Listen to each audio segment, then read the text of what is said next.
All right, welcome back everyone to Moo the Motherland. Today we're exploring the healing language of sound. And yeah, Marlene, sound is way more than just a background for ancient stories. I think we've kind of hinted at this in episodes about Lemuria or the Saqqara temples, but sound, it's almost like a living force, right? Not just about talking or music, but literally pulling people together, shaping ceremonies, and even supporting health. Absolutely, Robert.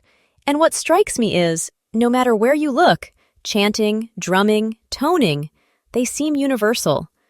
Every ancient culture developed some form of sound practice that was central, not just for entertainment, but for, well, tuning the community. It's almost like our ancestors tapped into something fundamental about how sound works on our minds and bodies, even before there were any theories to explain it. Yeah, and the thing is, these weren't just random rituals. Take the temples in Malta, for example. Archaeologists have found that those ancient stone temples, some dating back more than 5,000 years, were actually designed with acoustics in mind.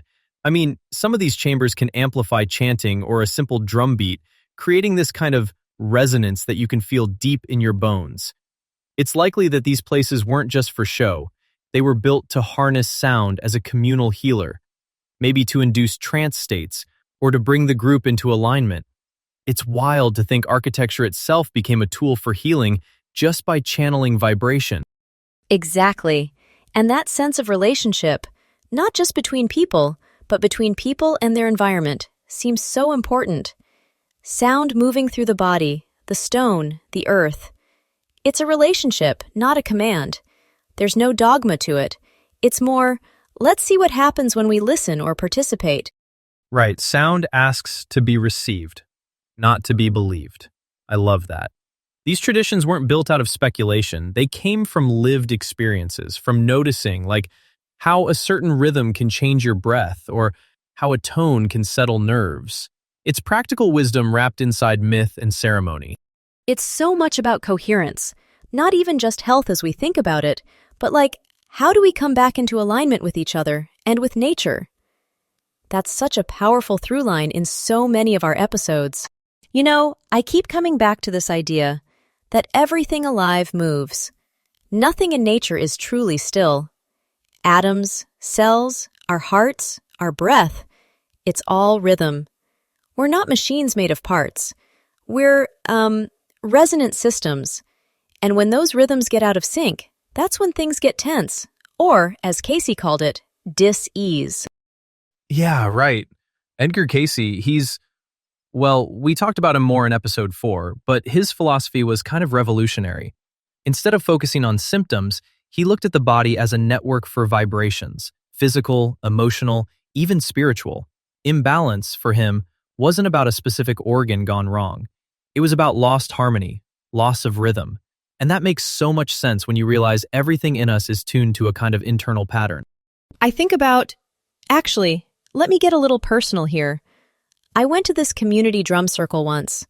It wasn't fancy or structured, but after 20 minutes of just letting myself fall into that groove, feeling everyone else's rhythms, my nervous system just unwound. No thoughts, no effort. The steady pattern, the low vibration, basically coaxed my breath and my muscles back into something more, well, coherent. It's almost like your body knows what to do if you just give it the right kind of input. That's such a good point, Marlene. I think a lot of these traditions knew about this at a fundamental level.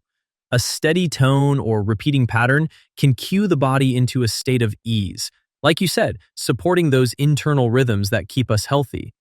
The healing doesn't come from outside as much as it emerges from within, once you find that rhythm again. And honestly, it's not about believing in the mystical side. It's just how biology responds to sound. And that's where sound really becomes a language of healing. Not prescriptive, but responsive. It's not forcing change, it's inviting balance. So, let's bring this into the present. Modern sound tools are all over the wellness space now. Vibroacoustic devices, singing bowls, tuning forks. But the ones that seem to really help aren't the most complex ones. It's the gentle, predictable vibrations that let the body sync at its own pace. The value is in consistency, not in creating a spectacle. Yeah, and another thing that keeps coming up is the environment. Silence, too.